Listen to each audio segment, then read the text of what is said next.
अक्सर आप लोगों ने ये देखा होगा कि लोग ईएमआई पर इलेक्ट्रॉनिक्स प्रोडक्ट्स तो खरीद लेते हैं, लेकिन कभी-कभी जो उसका ईएमआई है वो चुका नहीं पाते, जिसकी वजह से कर्जा वसूली के लिए बैंक कर्मचारियों को परेशान होना पड़ता है।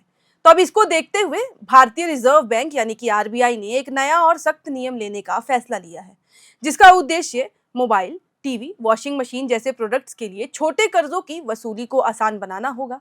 अब आपको बता दें कि आरबीआई ने इस विषय को लेकर बैंकों और वित्तीय संस्थानों से चर्चा भी कर ली है। इस मामले में फाइनेंस एक्सपर्ट आदिल शेट्टी ने कहा कि रिजर्व बैंक को एक खास पहलू पर भी गौर करने की जरूरत होगी। फोन, लैपटॉप या इस तरह की कोई भी जो चीजें खरीदने के लिए मिलने वाला कर्ज कोलेट्रल फ्री होता है अक्सर, यानी कि इनके बदले ग्राहक को कभी भी कोई संपत्ति गिरवी नहीं रखनी पड़ती है और इनकी जो ब्याज दर भी होती है वो 14 से 16% ही होती है। तो ऐसे में यदि नई व्यवस्था लागू होती है तो ये कर्ज सुरक्षित लोन की कैटेगरी में आएंगे। ऐसे में बैंकों को ये अधिकार देने से पहले ऐसे लोन की कैटेगरी बदलनी होगी और ब्याज दरें भी उनको घटानी होंगी।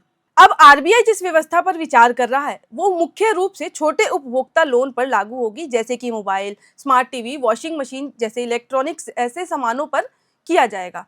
ईएमआई पर खरीदे प्रोडक्ट से पहले ये ऐप या सॉफ्टवेयर डालेंगे। ग्राहक किस्त नहीं चुकाता तो उस सॉफ्टवेयर से वो प्रोडक्ट दूर से ही लॉक कर दिया जाएगा, जिससे वो प्रोडक्ट काम करना बंद कर देगा। अब इस सॉफ्टवेयर से क्या हमारे पर्सनल डाटा को खतरा होगा या नहीं होगा, या फिर ये प्रोडक्ट से क्या होता है, ये सॉफ्टवेयर किस तरीके से काम करेगा, अब आपको इस सब की जानकारी हम विस्तार में देंगे। तो ये नया नियम ये सुनिश्चित करेगा कि ग्राहक की पूर्व सहमति ली जाए और फोन लॉक होने पर भी उसका निजी डाटा सुरक्षित रहे। यानी यहाँ सेवाएं बंद करने का मतलब ये होगा कि कोई भी फोन या जो भी डिवाइस होगा वो इस्तेमाल करने के लायक नहीं रहेगा। मतलब कि जब तक बकाया चुकता नहीं होता है तब तक के लिए वो बंद हो जाएगा। अब इसमें भी अगर इन्हें लॉक करने की अनुमति बैंक को दे दी जाती है तो उन्हें लाखों लोगों के डाटा का एक्सेस मिल जाएगा। तो अब ऐसे में लोगों को चिंता होगी कि क्या डाटा एक्सेस लीक हो सकता है।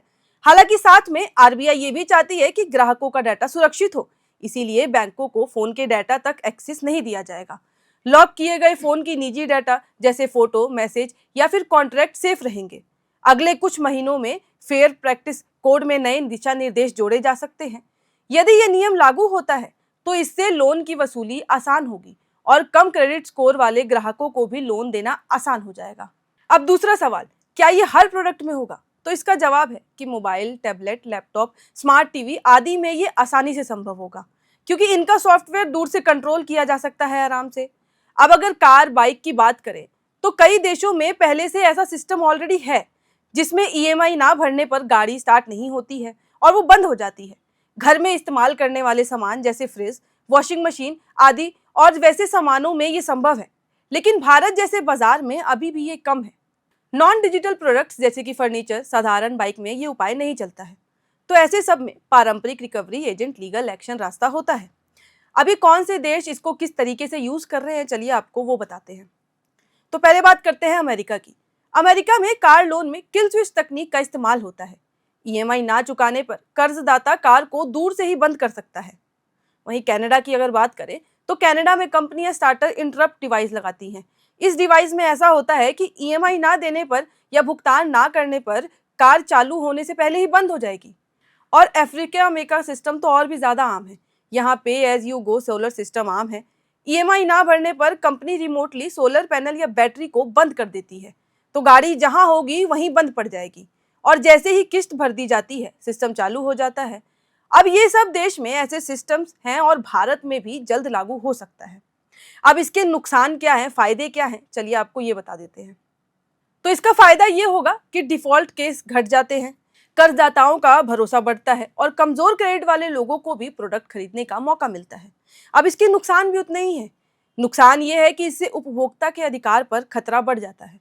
जरूरत की सेवाएं बंद होने से रोजगार, शिक्षा, स्वास्थ्य पर असर कैसे पड़ सकता है कि अगर कोई इंसान जिसको सामान की जरूरत है पर वो समर्थ नहीं है लेने के, तो वो लोन पर ले लेता है और अगर ईएमआई ना दे पाए किसी भी कारणवश तो उसका काम तो रुक जाएगा ना। तो अब ऐसे में क्या किया जा सकता है? अब किसी ऐसे व्यक्ति ने फोन लिया जो फाइनेंशियली कमजोर है पर अपने पढ़ने के लिए फोन लिया गया है और एक बार ईएमआई नहीं चुका पा रहा है, क्यों? क्योंकि वो फाइनेंशियली समर्थ नहीं है।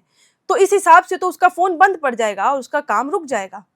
और ऐसे देश में जहां छोटे कर्ज का हिस्सा लगातार बढ़ रहा है, वहां इस नियम का नुकसान तो होना तय है।